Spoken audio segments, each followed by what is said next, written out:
Hey guys, what's up? Welcome back. In this video, I'm going to be talking about when to adjust your calories for fat loss or muscle gain so that you can kind of continue to get results. Okay, so first things first, guys, as a coach, I always want people eating the most amount of food while still getting results. Okay, a lot of the time, people can kind of get a bit frustrated because their weight might have not dropped in like a week or two.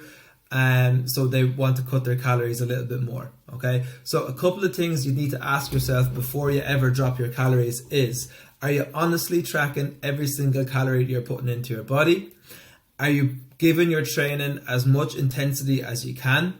Are your steps as high as they can be or as you're saying they are? So honesty is massive here. Okay, the last thing you want to do is continue to drop your calories, because there becomes a point where your calories be way too low and you'll just be starving. Okay, so you really want to get the most results possible out of the highest number of calories. That way then you'll build up some really good habits around food, you'll build up some really good habits around training, and your overall satisfaction with your diet will be really good. Okay, so as long as you're honest and everything else has stalled between like your measurements, there's no progress in your photos, and there's no progress in your weight, well then that's when you can drop your calories. Okay, but honestly, like if you were coming to me and there was no movement in your weight for 2 weeks, and if there was no movement in any of your measurements for 2 weeks, and there was no difference in your photos, I'd be asking you, are you honest with me?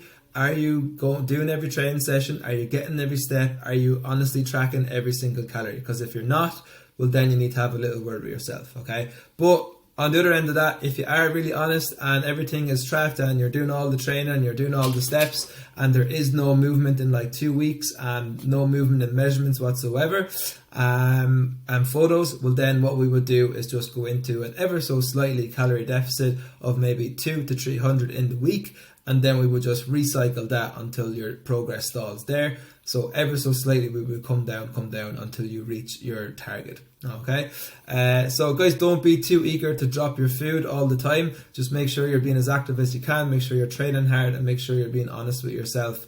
And yeah, that's how you're going to get results. One thing I would say is weight is going to fluctuate a lot of the time. So you could be in a calorie deficit, but for some reason your weight might increase due to like a higher number of carbs the day before, or the time of the month, or you're stressed. Essentially, if your weight ever fluctuates, it's just because of water. So that's going to be another video. But as long as your measurements are coming down and there's movement in your photos as well, you're still progressing. Okay, so try not to focus solely on weight, and that should do for this video. On to the next one.